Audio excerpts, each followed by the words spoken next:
নবী হযরতে ইমামে হুসাইনকে সিবত বলেছেন। তো সিবত বললে অর্থ কি হলো? অর্থ হলো আমার নবী বলতে চাচ্ছেন আমার হুসাইন নির্দিষ্ট একটা ব্যক্তির নাম না, আমার হুসাইন একটা উম্মতের নাম। কিসের নাম? একটা উম্মতের নাম, যার মাধ্যমে পুরো একটা উম্মতের উপকার সাধন হবে। সেই কারণে আমার নবী ইমামে হাসানের ক্ষেত্রে সৈয়দ বলেছেন। আমরা আপনাদের কাছে তুলে ধরেছি সরদার বা সৈয়দ বলে কাকে। এখানে ইমামে হুসাইনের ক্ষেত্রে সিবত বলেছেন। সম্মানিত উপস্থিতি, আমি আপনাদেরকে বলেছি ডিভাইন ডেমোক্রেসি। আমার নবী দুনিয়া থেকে চলে গেছেন, উম্মতে মুসলিমাকে একটা সুন্দর সিস্টেম দিয়ে গেছেন, যেই সিস্টেমটা তিনটা উসুলের উপর চলেছে: আমানত, আদালত, শুরা। আমানত, আদালত, শুরা। শুরা মানে মিউচুয়াল কনসালটেশন, পার্লামেন্ট। এখানে একক সিদ্ধান্ত হবে না, সবাই মিলে সিদ্ধান্ত নেব। আমার নবীর এই সিস্টেমের মধ্যে করাপশন ছিল না, একক ব্যক্তির কোনো ডমিনেশন ছিল না। ফারুকে আজমের মতো সাহাবীকে সাধারণ মানুষ রাস্তার মধ্যে দাঁড় করিয়ে ফেলেছেন। ফারুকে আজম যখন পার্লামেন্টের, তখনকার যুগের পার্লামেন্ট অনুযায়ী, তখন হঠাৎ করে চট্টগ্রামে যেমন মোহরানা বেশি, ফারুকে আজমের জমানায় মোহরানা বেড়ে গেছে।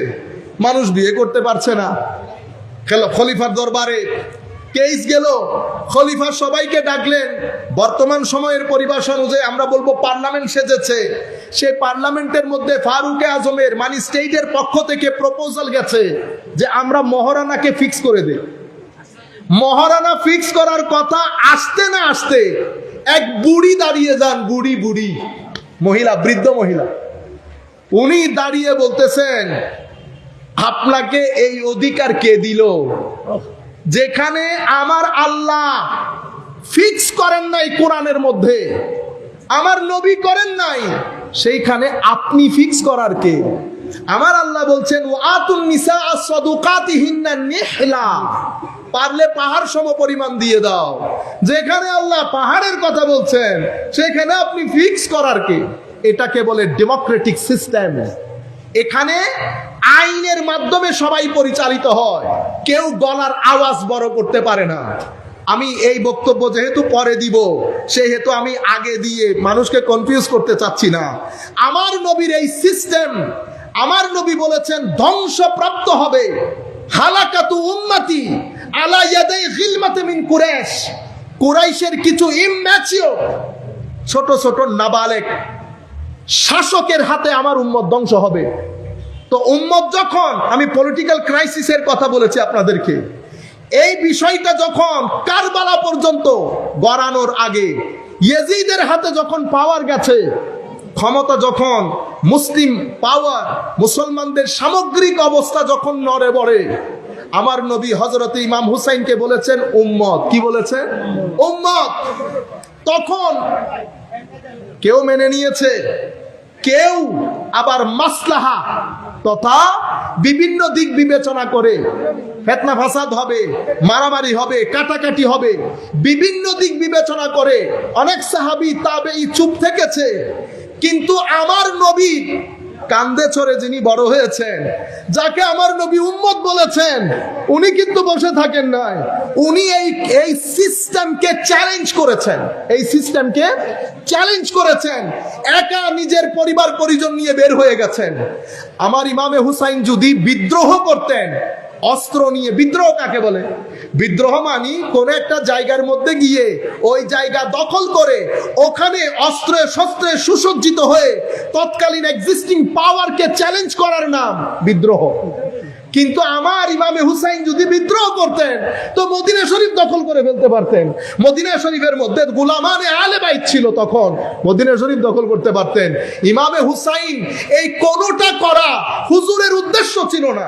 হুজুরের উদ্দেশ্য ছিল উম্মত হিসেবে দাঁড়িয়ে গিয়ে আল্লাহর নবীর উম্মতকে এই ফিতনা থেকে বাঁচিয়ে আমার নবীর রিজক হিসেবে নিজেকে প্রতিষ্ঠিত করা। আমার নবীর উপকার সাধন করা, নবীর উম্মতের উপকার সাধন করা, সবকিছু আল্লামা ইকবাল কত দারুণ বলেছে, বাতিল কি ইক্তেদার মে তাকওয়া কি আরজু है क्या हंसी फरेब खाए हुए हैं हम। বাতিলের শাসনের মধ্যে আপনি যদি তাকওয়ার আশা করেন, আয় হায় হায় কত দারুণ মিষ্টি মিষ্টি ধোঁকা আপনি খেয়ে গেলেন। তখন আল্লামা ইকবাল আরো চমৎকার কথা বলেছেন, বলেছে কাতিল मोहब्बत कातिल से भी मकतूल से हमदर्दी भी, मोहब्बत कातिल से भी मकतूल से हमदर्दी भी, ये बता हशर में मोहब्बत का सेला किससे मांगेगा। मोहब्बत এখানেও যিনি মেরেছেন মোহব্বত তার জন্য, যাকে মারা হয়েছে মোহব্বত আবার তার জন্য। তো আল্লামা ইকবাল বলছে ये बता हशर में अकीदत का सेला किससे मांगेगा। কিয়ামতের ময়দানে দুই গ্রুপ যখন হবে তো তোমার মোহব্বতের প্রতিদান কার কাছে চাইবে। মনে রাখবেন কিয়ামতের ময়দানে সৈয়দা শাবাবে আহলিল জান্নাহ, কিয়ামতের ময়দানে আমার নবী যদি নো বলে দেয়, কি বলে দেয়, নো, তো আমার আল্লাহ, আল্লাহর সৃষ্টি জগতের মধ্যে কোন মায়ের ছেলে পয়দা করে নাই যিনি কিয়ামতের ময়দানে আল্লাহর কোর্টে দাঁড়িয়ে আমার নবীর নো কে ইয়েস করে নিবে। এই দাম, এই গুরুত্ব, এই মাকাম আল্লাহ শুধু আমার নবীকে দান করেছেন। ইয়েস বললে ইয়েস, নো বললে নো। আমার আল্লাহর দরবারে যাবেন, আমার আল্লাহ বলবে আসা আইয়াবা আসাকা রব্বাকা মাকামা মাহমুদ, ওখানে ইয়েস হলে এখানে ইয়েস, ওখানে নো হলে এখানেও নো। তো যিনি ইয়েস বলবেন উনি পরকাল সাজার আগে জান্নাতের সরদার হযরতে ইমামে হাসান ইমামে হুসাইনকে বানিয়ে দিয়েছেন। হযরতে ইমামে হুসাইন বসে থাকেন নাই, গিয়েছেন কারবালার প্রান্তরে, একত্রিত হয়েছে কারবালার প্রান্তরে, নিজের জীবন দিয়েছেন, জীবন দিয়ে উম্মতে মুসলিমার মতাদর্শকে বাঁচিয়ে দিয়েছেন। সেদিন যদি ইমামে হুসাইনের শাহাদাত না হতো তো পৃথিবীর মধ্যে ইয়েজিদিয়ত, খারেজিয়ত, নাসিবিয়ত উম্মতে মুসলিমার রগ রেশা থেকে ইশকে রাসূলকে চিরতরে মিটিয়ে দিত। কিন্তু ইমামে হুসাইনের সেই দিনকার শাহাদাত, আলে বাইতে রাসূলের শাহাদাত আমার নবীর দ্বীনকে বাঁচিয়ে দিয়েছে। সেই বাঁচানোর কারণে আমার নবী বলেছেন হাসান এবং হুসাইন আমার দুইটা ফুলের নাম। রাইহানকে উলামায়ে কেরাম বলছেন রাইহান মানে রিজিক, রিজিক মানে যার মাধ্যমে উপকার হয়। আমার নবীর কি উপকার হয়েছে, উম্মতের উপকার হয়েছে। কেমন, ইসলাম জিন্দা হোতা হে হার কারবালা কে বাদ। একজন ইয়েজিদ অনেকজন, এটাও মতাদর্শ। মনে রাখবেন ইমাম হুসাইন চলে গেছেন। আমি আল্লামা ইকবালের ওই কথা গতকালকে শেয়ার করেছি। আল্লামা ইকবাল বলছেন হুজুর হাত হি নেহি আপকি ইন্তেকাম কা। হুজুর তো তেরি বলেছেন, আমি তেরি বলতেছি না। हुजूर हद ही नहीं आपकी इंतकाम का कि लफ्ज यजीद को गाली से बदतर बना दिया। কিছুই করে নাই, কোনো মারদাঙ্গা হাঙ্গামা হয় নাই, কিন্তু বলেছেন হুজুর এমন একটা রেভেঞ্জ, এমন একটা প্রতিশোধ যে কুল কায়নাতের মধ্যে সেই তারিখ থেকে আজকের তারিখ পর্যন্ত ইয়েজিদ শব্দটি গালিতে পরিণত হয়েছে। ইয়েজিদ শব্দটি গালিতে পরিণত হয়েছে। বাস আখেরি কথা বলে শেষ করে দিচ্ছি।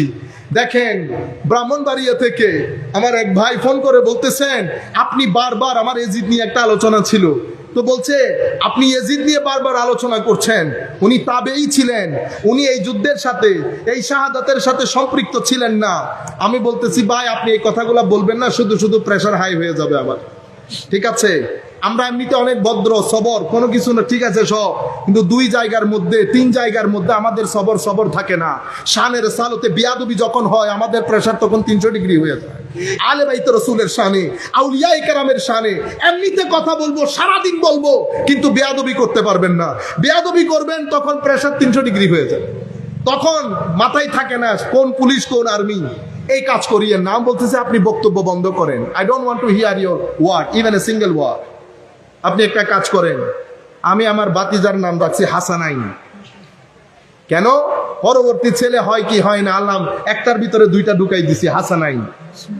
আপনাকে তো আমি টেলিফোনে দেখতেছি না, বয়স কটুক, যদি বয়স পারফেক্টলি থাকে ছেলে ছেলে হওয়ার সম্ভাবনা থাকে, একটা ছেলের নাম ইয়াজিদ রাইখা দেখায় না, তাবেই না তো তাবেই নাম রাখলে অসুবিধা কি? আল্লাহ এটা করতে পারবেন না কেন? ফেরাউন মুসা আলাইহিস ইসলাম এসে ফেরাউনকে ফেরাউনি বানিয়ে দিয়েছে। গালি দিলে কো ফেরাউন, জুলুম করলে কো ফেরাউন, টাকা মেরে দিলে কো আস্তে একটা ফেরাউন। বুঝতে পেরেছেন? যেখানে মুসা, যেখানে ফেরাউন সেখানে মুসা, যেখানে নমরুদ সেখানে ইব্রাহিম, যেখানে ইয়াজিদ সেখানে হুসাইন। এই আদর্শগুলোর মৌত হয় নাই। নমরুদ মিটে গেছে, ফেরাউন মিটে গেছে সুপার পাওয়ার নিয়ে। হযরতে মুসা আলাইহিস সালামের পাওয়ার মতাদর্শের কারণে বেঁচে আছে। সেদিনও সুপার পাওয়ার ছিল ইয়াজিদ, অর্ধ পৃথিবীর শাসক। এখানে আমার নবীর কলিজার টুকরা নাতি কয়েকজন পরিবারের সদস্য নিয়ে। মতাদর্শ মরে নাই, মতাদর্শ শুধু জীবিত হয়েছে তা না, এতদিন পরে আপনাদের কাছে বক্তব্য রেখে আপনাদের ভিতরে যে একটা রিফ্রেশমেন্ট, দ্বীনের চেতনা, সেটা ইমাম হাসান হুসাইনের রক্তের বদৌলতে। সেদিন যদি ইন্তেকাল না করতেন আজকে আমরা এই কাজ করতাম না। মদিনা শরীফে যান, ঘুরতেছেন কোনো ফিলিংস আছে নাই, কিন্তু পাশের এক ভদ্রলোক বসে যখন নাত করতেছে, हुजूर मेरी तो सारी बहार आपसे है, পড়তেছে যে সেও কাঁদতেছে, যে শুনতেছে সেও কাঁদতেছে। দরবারে বসা আসে নাই, কিন্তু নাচ যখন পড়া শুরু হয়েছে দিলে দিল লেগে গেছে। দিল সে জো বাত নিকলতে আসর রাখতে। এভাবে এই ঘটনাগুলো মানুষের ভিতরের ঈমানের তাপস বৃদ্ধি করে, জিন্দা রাখে, যেটা ইমামে হুসাইন আলাইহিস সালামের মাধ্যমে হয়েছে। আল্লাহ রাব্বুল আলামিন আমাদের হামি ও নাসির হোক। আমি আখেরি ভাবে আপনাদেরকে বলবো, আল্লাহর ওয়াস্তে হুসাইনিয়তকে আমরা জিন্দা করি। আপনারা ভদ্র হন, নম্র হন, সহনশীল হন। আমাদের ভিতর থেকে করাপশন দূর হোক। আল্লাহ রাব্বুল আলামিন আমাদেরকে সত্যিকার অর্থে আল্লাহর বান্দা হওয়ার তৌফিক দান করুন। আমরা কোরআন শরীফ পড়তে পারি না, তাইলে আর হুসাইনি হইলাম না। আমরা নামাজ পড়ি না, হুসাইনি হইলাম না। আমরা মানুষ ঠকাই, হুসাইনি হইলাম না। আমার এলাকার গরিব মানুষজন সহযোগিতা করি না, হুসাইনি হইলাম না। হুসাইনিয়তের মধ্যে এটা একটা প্যাকেজ। আমার নবী যে আদর্শ নিয়ে এসেছে সে আদর্শের প্যাকেজ। আমার নবী যে আদর্শ নিয়ে এসেছে, আদালত, ইনসাফ, আমানত, মানুষের সাথে সদ্ব্যবহার, এগুলা হুসাইনীয়, এগুলাকে আমরা জিন্দা করি। আল্লাহ রাব্বুল আলামিন আমাদের হামি ও নাসির হোক। আল্লাহ রাব্বুল আলামিন আমাদেরকে কবুল করুক। একটা দোয়া করব, সেই দোয়াতে আপনারা আমিন বলবেন, আমাদের বক্তব্য শেষ হবে। আমাদের বাংলাদেশে যাদের মাধ্যমে করাপশনের বাজার গরম হয়েছে, বাংলাদেশে অস্থির পরিস্থিতি সৃষ্টি হচ্ছে, যারা করাপশনের মাধ্যমে আমাদের দেশের সিস্টেম নড়ে বড়ে করছে, তাদের তকদিরে যদি হেদায়েত থাকে, মাওলা তাদেরকে হেদায়েত করুন, আমিন বলেন। তাদের তকদিরে যদি হেদায়েত না থাকে, মাওলা ভালো কিছু মানুষ দিয়ে তাদেরকে নিয়ে সমুদ্রে নিক্ষেপ করুন, আমিন বলেন। আপনারা বুঝতে পেরেছেন? এটা সোনার দেশ, সুন্দর দেশ, অনেক দারুণ দেশ। পৃথিবীতে যারা বাইরে গেছে তারা বুঝে অনেক সুন্দর একটা দেশ, ভালো একটা দেশ। আমাদের কারণে কয় কোটি টাকা দরকার, আপনার কয় হাজার কোটি টাকা দরকার। আল্লাহ রাব্বুল আলামিন এই সমস্ত চোর যারা আমাদের পুরো সিস্টেমকে অস্থির করে ফেলছে, আল্লাহ রাব্বুল আলামিন তাদের এই কবজা থেকে আমাদেরকে রক্ষা করুন এবং তাদেরকে হয় হেদায়েত করুন, নতুবা আল্লাহ রাব্বুল আলামিন তকদিরে হেদায়েত না করলে ধ্বংস করে দিন। আমি আখেরি ভাবে রহমানিয়া, মইনিয়া, সাইফিয়া, সুন্নিয়া মাদ্রাসা, হেফজু এতিমখানা, আমাদের বড় অভাব এই মাদ্রাসাগুলার। আপনারা আজকের এই অনুষ্ঠানে আমাকে অনুরোধ করা হচ্ছে, হুজুর নাকি এটাকে আজকে উদ্বোধন করেছেন, দয়া করে আপনারা মাদ্রাসার জন্য সর্বাত্মক সহযোগিতা করেন। মাদ্রাসা আমাদের সমাজের জন্য অসম্ভব প্রয়োজন এই মুহূর্তে।